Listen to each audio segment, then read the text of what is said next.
Analizando mediciones parte 4. Llegamos a la última entrega de esta serie. En las 3 partes anteriores comentamos acerca de la importancia de definir, identificar y comunicar el color objetivamente.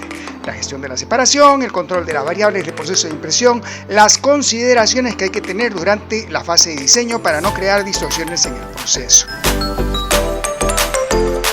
Por lo general no se presta la atención adecuada a la selección del estándar de color.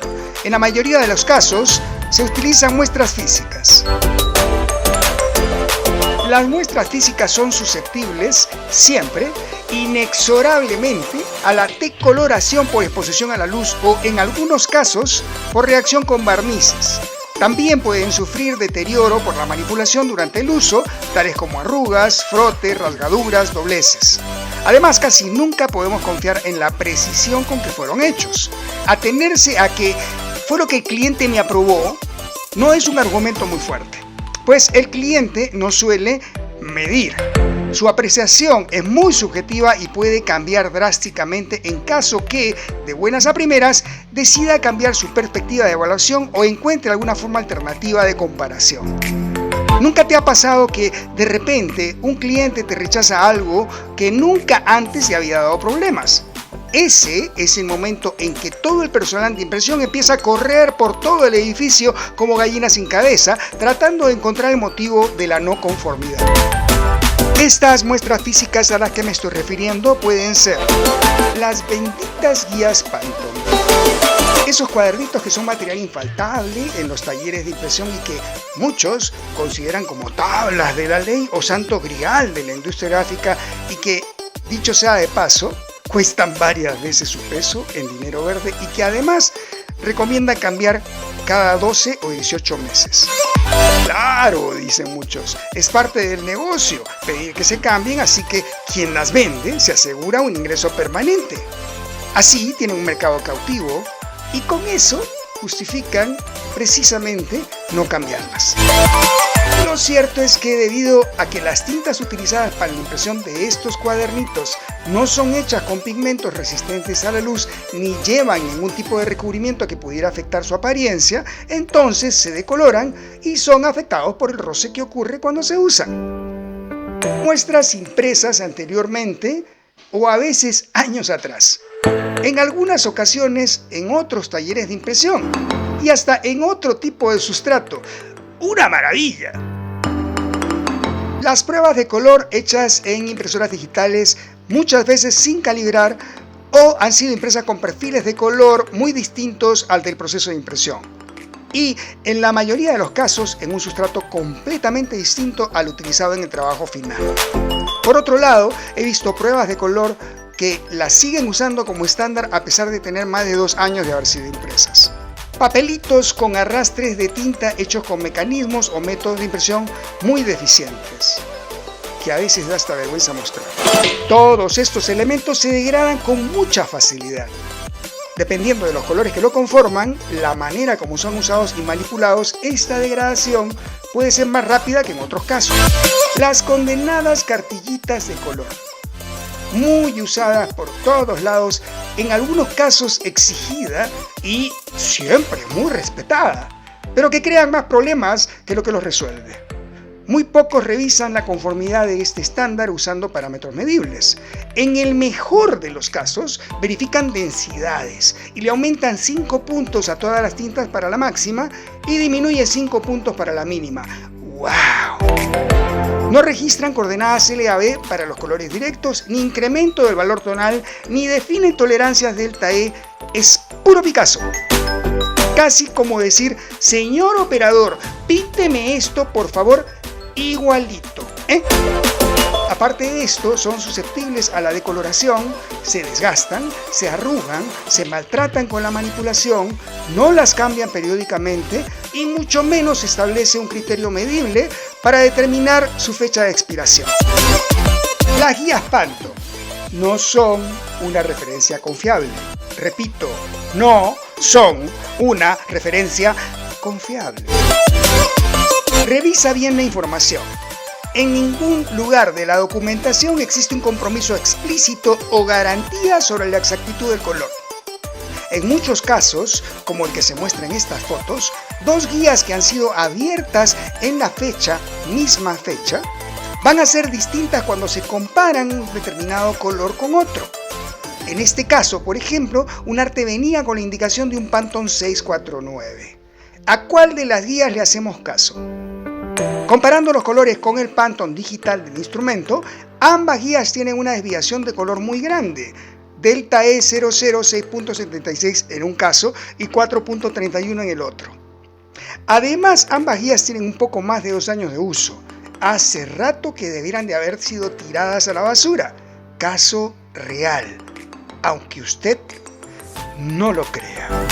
Ya que mencionamos delta E, ¿será este factor suficiente para controlar la exactitud en la correspondencia del color? La respuesta estrictamente correcta a esta pregunta es: depende. Depende de cómo lo uses. La mayoría de personas lo que hace es comparar un objeto físico con otro objeto físico. Si no lo veo, no lo creo. Entonces se termina cayendo en una cadena de comparaciones que van formando lo que llamaremos la pila de error. Una muestra maestra física que ha sido generada con anterioridad a partir de un estándar físico, generalmente enviado por el cliente. Se compara la similitud visual y una vez obtenido se hace una comparación colorimétrica con el instrumento, claro está. Pero también se elaboran o igualan las tintas a partir de esta última, las cuales son usadas en la impresión, controlándose el color mediante densidad. En cada una de estas etapas y objetos físicos se revisa la conformidad con un determinado factor de tolerancia establecido. Si cada uno de ellos arroja un delta E menor que el de la tolerancia, se asume que el proceso entero está correcto. Si el mismo producto se imprime en otra línea de producción, el proceso de aprobación es el mismo. En este caso, es muy posible que la diferencia entre lo producido en una línea y la otra acumule un error de delta E mayor a 6, aun cuando el delta obtenido en cada una de las fases haya sido menor. Hay que tener en cuenta que el factor de tolerancia delta E en el sabor que te guste, ya sea delta E AB, delta E 2000, CMS, etc., y que muchas personas han adoptado con fe, esperanza y fanatismo, tal como el valor de densidad, no te indica en qué dirección va el error. Te queda claro que, como en este caso, una muestra que tiene un delta E 2.1 con respecto al estándar en el sentido A más y B más, o sea, rojo cuadrante 1, y la otra tiene un delta E 3.1 en el sentido A menos y B más en cuadrante 4. Y entre ambos llegan a tener un delta E de 4.3. Puede ser que ambas muestras aprueben con un delta E de 1.5 y entre ellas tener una diferencia de 3.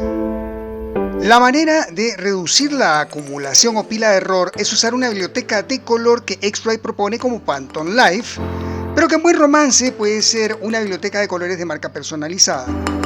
Todas las fases del proceso se referencian o comparan con los valores de color que están contenidos en esa biblioteca. Así, el factor de error no se acumula, sino que se referencia a un mismo estándar.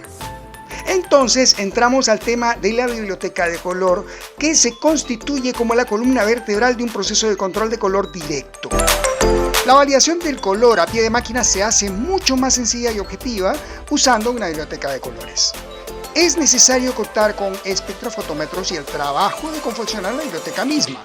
Para ello, se requiere contar con los conocimientos y la disciplina, así como también cambiar el chip de la percepción visual como primer paso en el proceso de validación. La aprobación visual debe ser lo que se obtiene como fruto de haber utilizado correctamente la verificación numérica con el uso de instrumentos.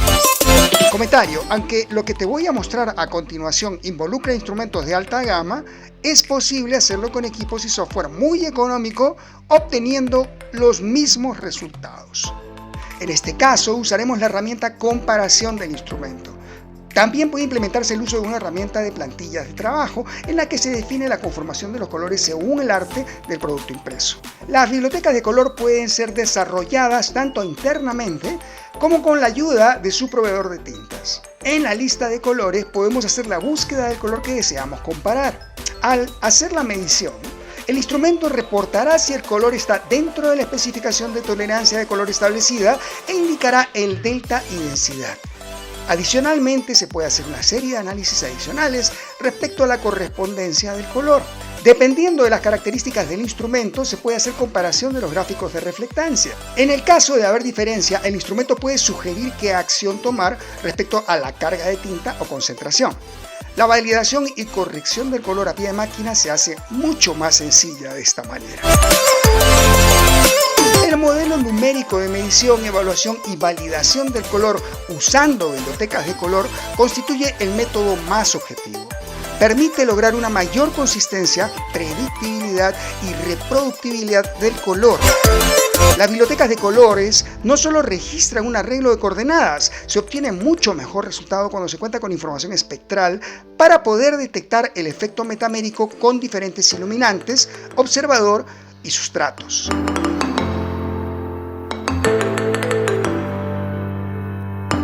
A ver, un momentito.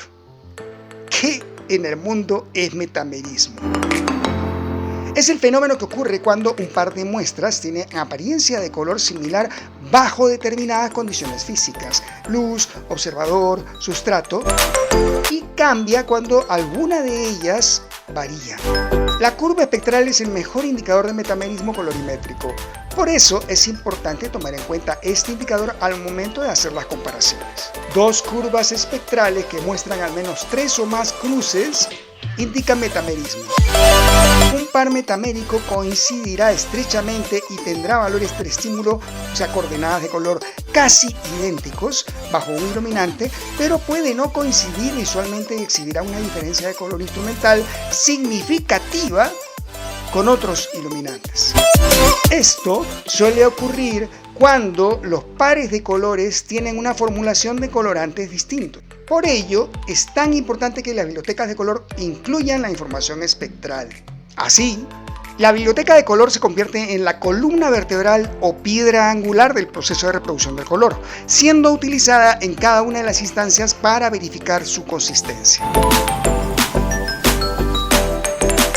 Tenemos mucho de qué hablar. Con esto hemos llegado al final de la serie de vídeos analizando mediciones. Espero que hayan sido de tu agrado. De ser así, dales like y suscríbete a mi canal y activa la notificación para cuando haya nuevas actualizaciones. Si la información que has visto te parece interesante y quieres que te ayude en el proceso de control de color de tu sistema de reproducción, para mayor información, comunícate conmigo.